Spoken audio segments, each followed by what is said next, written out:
지난주 수요일 코스피가 하루에 5.80% 빠졌습니다. 그리고 바로 다음날 5.89% 올랐습니다. 이틀 사이에 지수가 400포인트씩 내려갔다 올라온 겁니다. 그런데 이번 주 월요일 더 이상한 일이 벌어졌습니다. 삼성전자가 110조 원을 주주에게 돌려주겠다고 발표했습니다. 우리나라 상장기업 역사상 가장 큰 금액입니다. 그날 삼성전자 주가는 8.70% 빠졌습니다. 코스피도 3.12% 내려앉아 6,696으로 마감했습니다. 불과 나흘 전인 지난주 목요일에는 SK하이닉스가 40조 원 주주 환원을 내놓자 코스피가 5.89% 폭등했습니다. 같은 재료입니다. 금액은 오히려 3배 가까이 큽니다. 그런데 시장은 정반대로 답했습니다. 왜 이런 일이 벌어졌는지, 그리고 남은 사흘에 무엇을 봐야 하는지 오늘 정리해드리겠습니다. 이번 주에는 시장 방향을 바꿀 수 있는 일정이 4개나 있습니다. 그것도 오늘부터 사흘 연속입니다. 오늘 밤에 미국 물가지표가 나오고 내일 새벽에 엔비디아 실적이 발표됩니다. 같은 날 오전에는 한국은행이 금리를 결정하고 모레 밤에는 미국 연준의장이 취임 후 첫 잭슨홀 연설을 합니다. 사흘 동안 4개가 모여 있습니다. 특히 내일이 문제입니다. 새벽 2시에 엔비디아 실적이 나오고 3시간 뒤인 오전 9시에 한국은행이 금리를 결정합니다. 미국 재료를 소화할 틈도 없이 국내 재료를 맞는 겁니다. 하나씩 짚어보겠습니다. 먼저 월요일장부터 보겠습니다. 지난주 금요일장이 끝난 뒤 삼성전자가 주주 환원 계획을 발표했습니다. 올해 최대 110조 원 규모입니다. 이 숫자가 어느 정도인지 감을 잡아보시죠. 종전 최대 기록은 2020년에 20조 3천억 원이었습니다. 그러니까 역대 최대의 5배를 한 번에 내놓은 겁니다. 발표 내용은 이렇습니다. 3분기에 현금 배당으로 약 30조 원을 지급하고 자사주 15조 원어치를 사들입니다. 나머지 금액은 내년 1월 이사회에서 방식을 정하기로 했습니다. 그런데 월요일 개장과 함께 주가가 무너졌습니다. 장 초반 5% 넘게 빠지더니 낙폭을 키워 8.70% 하락한 25만 7천 원으로 마감했습니다. 금요일 종가가 28만 1,500원이었으니 하루에 2만 4,500원이 사라졌습니다. 돈을 푼다는데 왜 주가가 빠졌을까요? 이유는 3가지입니다. 첫째, 자사주 15조 원의 용도입니다. 자사주를 사들이는 목적은 2가지입니다. 하나는 사서 없애버리는 소각입니다. 돌아다니는 주식수가 줄면 남은 한 장의 가치가 올라갑니다. 다른 하나는 사서 직원들에게 성과급으로 주는 겁니다. 이 경우 주식수는 그대로입니다. 주인만 바뀌는 셈입니다. 이번 15조 원은 후자였습니다. 임직원 보상용입니다. 둘째, 배당에 무게가 실렸습니다. 시장은 소각을 기대했는데 현금 배당 30조 원이 중심이었습니다. 배당도 주주에게 가는 돈이지만 주가를 밀어올리는 힘은 소각이 더 큽니다. 셋째, 기준이 그대로였습니다. 삼성전자는 3년간 벌어들인 잉여 현금의 50%를 돌려준다는 원칙을 갖고 있습니다. 이번 금액은 그 원칙 안에서 나왔습니다. 기준 자체를 올리지 않았다는 뜻입니다. 정리하면 이렇습니다. 금액은 역대 최대였지만 시장이 기다린 것은 금액이 아니라 방식이었습니다. 증권가에서는 이런 상황을 재료 소멸이라고 부릅니다. 좋은 소식을 기대하고 미리 사둔 사람들이 막상 발표가 나오면 기대할 게 사라졌으니 팔고 나가는 겁니다. 실제로 지난주 금요일 삼성전자는 발표를 앞두고 이미 3.87% 오른 상태였습니다. 월요일에는 삼성그룹 전체가 흔들렸습니다. 삼성생명이 10% 넘게 빠졌고 삼성물산도 7% 넘게 내렸습니다. SK하이닉스도 3.41% 하락해 167만 1천 원으로 마감했습니다. 여기서 눈여겨볼 대목이 있습니다. 월요일 코스피는 3.12% 빠졌는데 코스닥은 1.42% 올랐습니다. 813으로 마감했습니다. 대형 반도체주에서 빠져나온 돈이 다른 곳으로 갔다는 뜻입니다. 2차 전지와 방산, 화장품 관련주가 강세를 보였습니다. 지난주 금요일에는 정반대였습니다. 코스피가 오르고 코스닥이 4.63% 빠졌습니다. 이틀 만에 자금의 방향이 다시 뒤집힌 겁니다. 지금 시장에는 새로 들어오는 돈보다 안에서 자리를 옮겨 다니는 돈이 많습니다. 이번 주를 이해하려면 지난주를 짚고 가야 합니다. 8월 19일 수요일 코스피는 398포인트 빠지며 6,471로 마감했습니다. 하락률 5.80%, 장중에 사이드카도 걸렸습니다. 이날 외국인이 유가증권 시장에서 3조 5,035억 원을 팔았습니다. 기관도 1조 3,244억 원을 팔았고요. 개인이 4조 6,367억 원어치를 받아냈지만 지수를 막지는 못했습니다. 원인은 국내가 아니라 미국이었습니다. 미국 장기 국채금리가 급등했습니다. 30년 만기 국채금리가 장중 5.34%까지 올랐습니다. 2007년 이후 19년 만에 가장 높은 수준입니다. 미국 국채는 세상에서 가장 안전한 자산으로 통합니다. 그 안전한 자산이 주는 이자가 올라가면 굳이 위험을 감소하고 주식에 있을 이유가 줄어듭니다. 한국처럼 외국인 비중이 큰 시장이 정면으로 봤습니다. 그럼 국채금리는 왜 올랐을까요? 하나는 미국의 나라 빚입니다. 국가부채가 40조 달러를 넘었습니다. 앞으로면 국채를 계속 찍어야 하는데 물량이 많아지면 값은 떨어지고 금리는 올라갑니다. 다른 하나가 기름값입니다. 지금 중동에서 전쟁이 진행 중입니다. 올해 2월 미국과 이스라엘이 이란을 공습하면서 시작됐고 이란은 호르무즈 해협을 막았습니다. 전 세계 원유와 액화천연가스의 20%가 지나가는 길목입니다. 중동산 두바이유가 7월 말 76달러에서 8월 중순 87달러가 됐습니다. 3주 만에 14% 올랐습니다. 기름값이 오르면 물가가 오릅니다. 물가가 오르면 금리를 내리기 어려워집니다. 금리를 못 내리면 국채금리는 높은 자리에 머뭅니다. 그리고 월요일 미국 재무부가 이란과 거래하는 제3국 기업까지 제재하겠다고 발표했습니다. 이란은 원유 수출을 완전히 끊겠다고 맞받았습니다. 지난주 나스닥은 2.1% 빠졌고 반도체주만 모아놓은 필라델피아 반도체 지수는 5.45% 밀렸습니다. 여기에 수요일 밤 7월 FOMC 의사록이 공개됐습니다. 표결이 9대 3이었는데 반대표 3개가 전부 금리를 올리자는 쪽이었습니다. 물가가 아직 잡히지 않았다는 판단이 연준 안에 살아있다는 뜻입니다. 그런데 다음 날인 8월 20일 코스피는 381포인트 오르며 6,851로 마감했습니다. 상승률 5.89%, 전날 빠진 걸 거의 그대로 되찾았습니다. 두 가지가 겹쳤습니다. 하나는 미국 장기금리가 진정된 것입니다. 다른 하나가 결정적이었습니다. SK하이닉스가 40조 원 규모의 주주 환원 계획을 발표했습니다.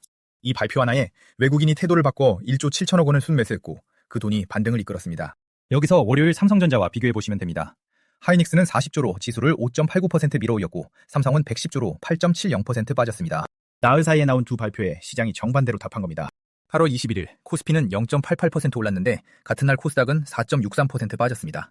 매도 사이드카까지 걸렸습니다. 올해 코스닥 사이드카만 32번째입니다. 지난주는 하루 5.8% 폭락, 다음날 5.9% 폭등, 그 다음날 두 시장이 정반대였습니다. 그리고 월요일 또 뒤집혔습니다.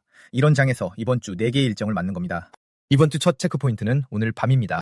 미국의 7월 개인소비지출 물가지수, 줄여서 PCE가 우리 시각으로 오늘 밤 9시 30분에 발표됩니다. 이름이 낯설 수 있는데 연준이 금리를 정할 때 가장 중요하게 보는 물가지수입니다. 뉴스에 자주 나오는 소비자 물가지수보다 연준은 이쪽을 더 신뢰합니다. 소비자 물가지수는 정해진 품목의 가격만 봅니다. 반면 이 지표는 사람들이 비싼 물건 대신 싼 물건으로 옮겨가는 것까지 반영합니다. 실제 지출에 더 가깝습니다. 형세도 중요한 지표인데 이번 주에는 이유가 하나 더 있습니다. 방금 말씀드린 기름값 때문입니다. 7월 말부터 8월 중순까지 기름값이 14% 올랐습니다. 그게 물가에 얼마나 들어왔는지가 오늘 밤 숫자에 나옵니다. 물가가 예상보다 높게 나오면 어떻게 될까요? 금리를 못 내린다는 이야기가 되고 국채금리가 다시 오릅니다. 지난주 수요일에 우리가 본 그 장면이 반복될 수 있습니다. 반대로 물가가 진정된 것으로 나오면 그 자체로 시장에 숨통이 트입니다. 이 지표는 금요일 밤 잭슨홀 연설보다 이틀 먼저 나옵니다. 연준 의장이 연설문을 쓸 때 이 숫자를 보고 씁니다. 물가가 높게 나오면 톤이 단단해지고 낮게 나오면 여유가 생깁니다. 그러니까 오늘 밤 물가 숫자는 금요일 밤에 무슨 말이 나올지를 미리 알려주는 힌트이기도 합니다. 두 번째 체크포인트는 내일 목요일 새벽 6시입니다. 미국 시각으로는 수요일 장 마감 직후죠. 엔비디아가 2분기 실적을 발표합니다. 미국 회사 실적인데 왜 우리가 챙겨야 할까요? AI 반도체 한 장에는 고대역폭 메모리 HBM이 여러 개 붙습니다.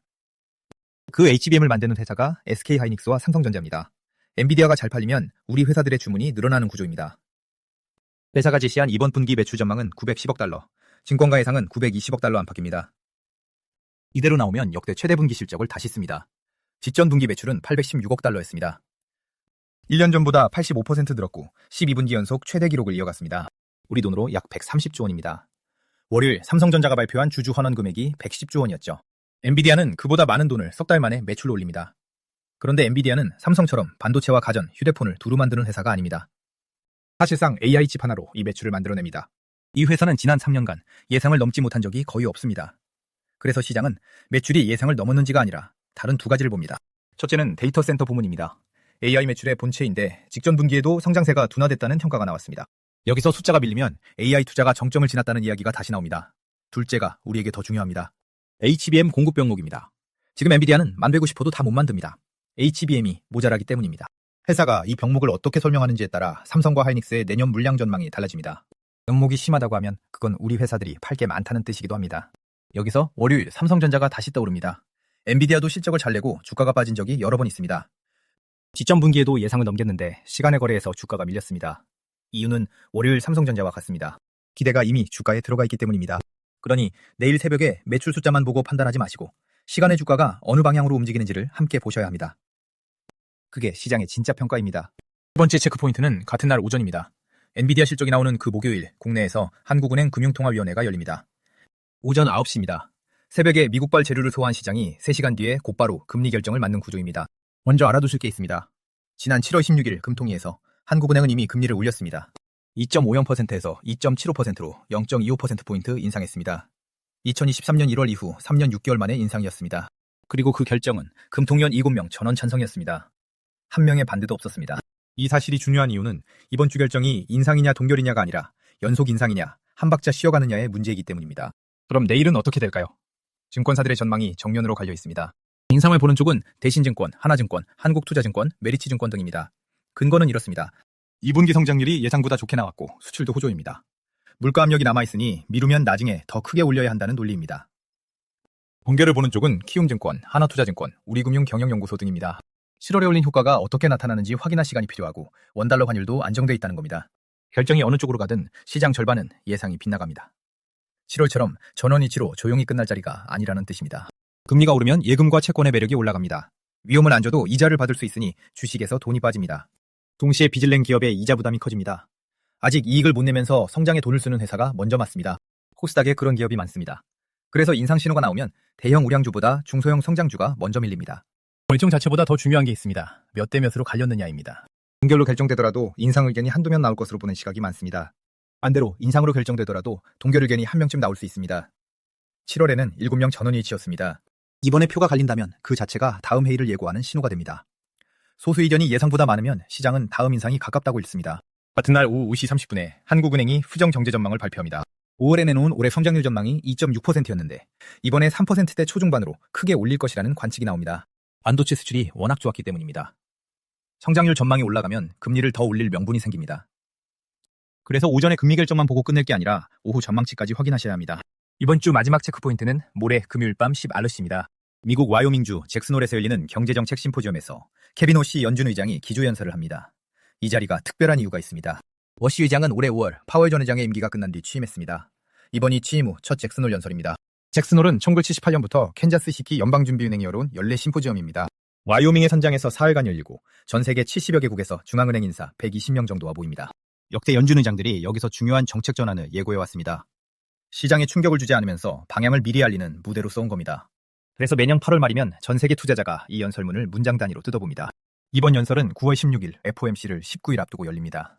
다음 금리 결정을 코앞에 둔 시점에 의장이 처음으로 길게 말하는 자리라 시장은 여기서 힌트를 찾으려 합니다. 특히 지난주 공개된 7월 FOMC 의사록에서 위원 3명이 금리 인상을 주장한 사실이 확인됐습니다. 인하가 아니라 인상입니다. 연준 내부가 갈라져 있다는 뜻이고 의장이 어느 쪽에 서는지가 중요해졌습니다. 케빈 워시는 2006년부터 2011년까지 연준 이사를 지냈습니다. 금융위기를 연준 안에서 겪은 인물이고 시장을 그를 대체로 매파로 분류합니다. 물가를 잡는 쪽에 무게를 두는 성향이라는 뜻입니다. 펀드 매니저 69%가 이번 연설이 중립적일 것으로 예상했습니다. 매파도 비둘기도 아닌 무난한 톤이라는 겁니다. 워시 의장 본인도 지난달 말에 단기 정책 방향이 아니라 장기 구조적 문제를 다루겠다고 밝혔습니다. 올해 주제 자체가 금융혁신과 지급결제입니다. 그러니 금리를 언제 어떻게 하겠다는 직접적인 발언은 안 나올 가능성이 큽니다. 그런데 시장은 그럴 때 더 예민해집니다. 명확한 말이 없으면 문장 하나하나를 해석하려 들기 때문입니다. 그리고 이 연설 이틀 전에 물가 지표가 나옵니다. 물가가 연설의 온도를 미리 정해놓을 겁니다. 조합을 3가지로 나눠보겠습니다. 첫 번째, 좋은 조합입니다. 물가가 진정되고 엔비디아 실적이 잘 나오고 금통위가 동결로 끝나고 잭슨홀에서 매파 발언이 없는 경우입니다. 반도체 대형주가 다시 시장을 끌고 갈 가능성이 높습니다. 코스피 7000선 회복 이야기가 나올 겁니다. 두 번째, 엇갈리는 조합입니다. 가장 가능성이 높다고 봅니다. 엔비디아는 괜찮은데 물가가 높게 나오거나 금통위가 금리를 올리거나 잭슨홀에서 예상보다 단단한 발언이 나오는 경우입니다. 수는 크게 못 오르고 종목별로 갈리는 장이 이어집니다. 세 번째, 나쁜 조합입니다. 물가가 높게 나와 국채금리가 다시 뛰고 엔비디아 데이터 센터 매출까지 기대를 밑도는 경우입니다. 지난주 수요일 같은 급락이 다시 나올 수 있습니다. 이번 달에만 사이드카가 여러 번 걸린 코스닥이 더 크게 흔들릴 겁니다. 월요일, 삼성전자가 8.70% 빠진 건 실적이 나빠서가 아니라 주주 환원 방식에 대한 실망이었습니다. 회사가 버는 돈 자체는 그대로입니다. 내일 새벽 엔비디아 실적은 앞으로의 메모리 수요를 보여줍니다. HBM 병목 이야기가 나오면 삼성과 하이닉스에는 오히려 기회입니다. 팔 물건이 모자란 상황이라는 뜻이니까요. 반대로 금리 쪽에서 매파 신호가 강하게 나오면 그동안 많이 오른 대형주부터 차익 시전 대상이 됩니다. 이런 구간에서 가장 위험한 건 첫 번째 결과를 보고 서둘러 움직이는 것입니다. 오늘 밤 물가만 보고 판단하면 내일 새벽 엔비디아에서 뒤집힐 수 있고 그걸 보고 움직이면 3시간 뒤 금통위가 또 뒤집을 수 있습니다. 4개가 다 지나가는 시점이 금요일 밤입니다. 확인하고 움직여도 다음 주가 있습니다. 그리고 월요일 보셨듯이 지금은 대형주와 중소형주가 따로 움직입니다. 코스피가 3% 빠진 날 코스닥은 올랐습니다. 지수만 보면 놓칩니다. 본인 종목이 어느 쪽인지를 먼저 보셔야 합니다. 정리하겠습니다. 이번 주에 확인할 것은 4가지입니다. 오늘 밤 미국 물가지표, 기름값 상승분이 얼마나 반영됐는지를 보시면 됩니다. 내일 새벽 엔비디아 실적, 매출보다 데이터 센터 부문과 HBM 병목을 보시면 됩니다. 같은 날 오전 한국은행 금통위, 절정보다 몇 대 몇으로 갈렸는지를 보시면 됩니다. 금요일 밤 잭슨홀 연설, 내용보다 시장이 어떻게 해석하는지를 보시면 됩니다. 월요일 삼성전자는 110조를 푼다고 하고도 8.70% 빠졌습니다. 숫자가 크다고 주가가 오르지 않는다는 걸 하루 만에 보여준 셈입니다.